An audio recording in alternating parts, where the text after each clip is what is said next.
प्रिय विद्यार्थिनः सर्वेभ्यः नमो नमः। संस्कृत शिक्षा विभागस्य तत्त्वावधाने आयोजितायाम् ई-कक्षायां भवतां सर्वेषां स्वागतम्। अद्य वयं भीमाष्टकम् इति नाम्ना तृतीयाध्यायस्य द्वितीयभागे डॉक्टर भीमराव अम्बेडकरस्य समये सामाजिक परिस्थिति तथा स्वविवेकेन तेषाम् उपरि विजयं च विषये पठिष्यामः।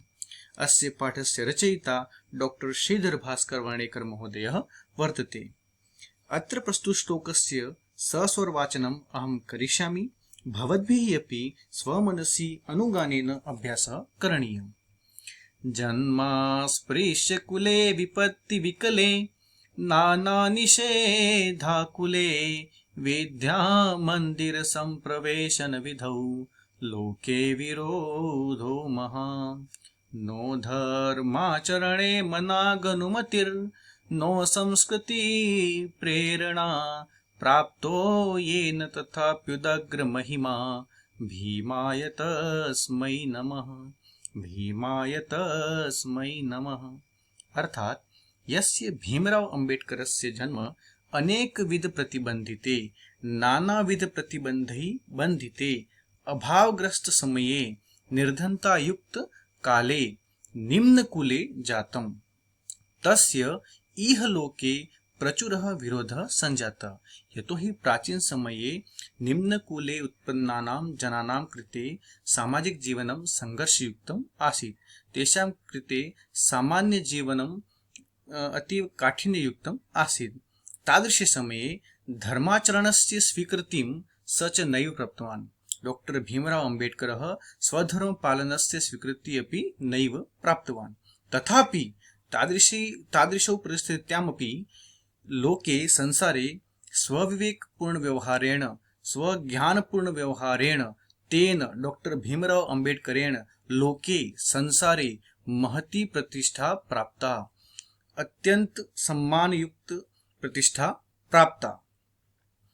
अतएव विविध विरोध परिवेशेऽपि यः प्रखरः प्रभावं प्रकटितवान्, अर्थात स्वज्ञानेन स्वप्रभुत्व स्थापितवान्, तस्मै महापुरुषाय तादृशे महापुरुषाय नमः नमस्कारः इति भाव है कि जिस भीमराव अंबेडकर महोदय का जन्म विभिन्न प्रकार के प्रतिबंधों से बंधित अभावग्रस्त निर्धनता युक्त समय में निम्न कुली निम्न जाति में हुआ तथा उनका इस संसार में बहुत विरोध हुआ, क्योंकि प्राचीन समय में निम्न कुल में उत्पन्न लोगों के लिए जीवन सामाजिक जीवन अत्यंत ही संघर्ष युक्त रहता था। उस समय में उनको धर्माचरण से स्वीकृति सच नहीं प्राप्तवान। अपने धर्म के पालन की स्वीकृति भी उन्हें अनुमति नहीं थी। ऐसे समय में उन्होंने संघर्ष किया। फिर भी लोके संसार में स्वविवेकपूर्ण व्यवहारेण अपने ज्ञान के द्वारा अपने ज्ञान की शक्ति पर अपने विवेकपूर्ण व्यवहार से उनके द्वारा संसार में बहुत ही अधिक सम्मान प्राप्त किया गया। अतः विविध विरोध परिवेशे भी विभिन्न प्रकार के विरोधी परिवेश में भी विरोधी वातावरण में भी जो प्रखर रूप से प्रकटित हुए, जिन्होंने अपने ज्ञान के आधार पर अपना प्रभुत्व स्थापित किया, ऐसे महापुरुष को नमस्कार है, यह कहने का भाव है। अग्रे वयं पश्यामः।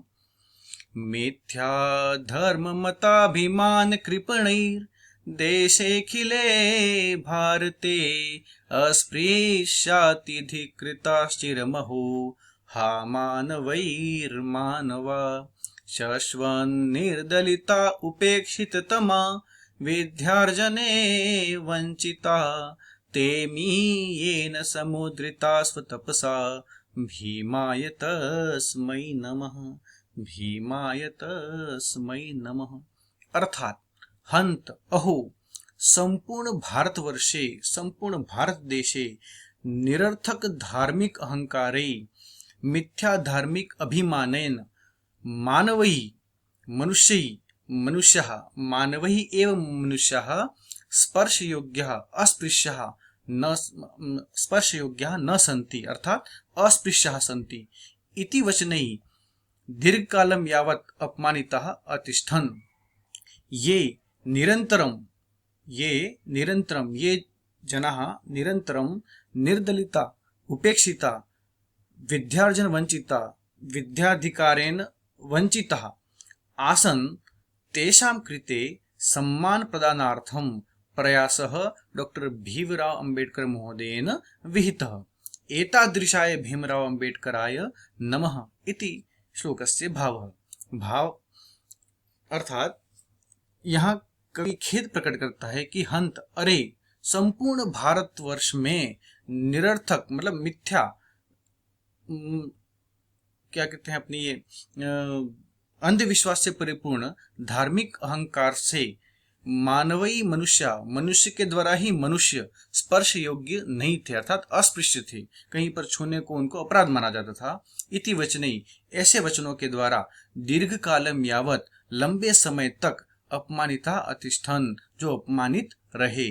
ये निरंतरम निर्दलिता उपेक्षिता यानी कि जो निरंतर लगातार निर्दलित मतलब दलित उपेक्षित वंचित शोषित रहे, विद्यार्जन वंचिता और विद्यारूपी मतलब ज्ञान के अधिकार से भी जो वंचित थे, ऐसे लोगों के लिए, ऐसे दलित वंचित और शोषित लोगों के लिए सम्मान प्रदानार्थम उनको सम्मान दिलाने के लिए जिनके द्वारा प्रयास किया गया, ऐसे भीमराव अम्बेडकर महोदय को नमस्कार है। श्लोक का यह भाव है।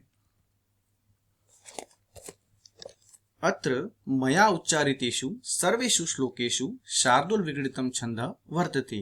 प्रिय विद्यार्थिनः, एवं प्रकारेण अस्माकं अद्यतनीय अध्यायस्य द्वितीयः भागः सम्पन्नः भवति।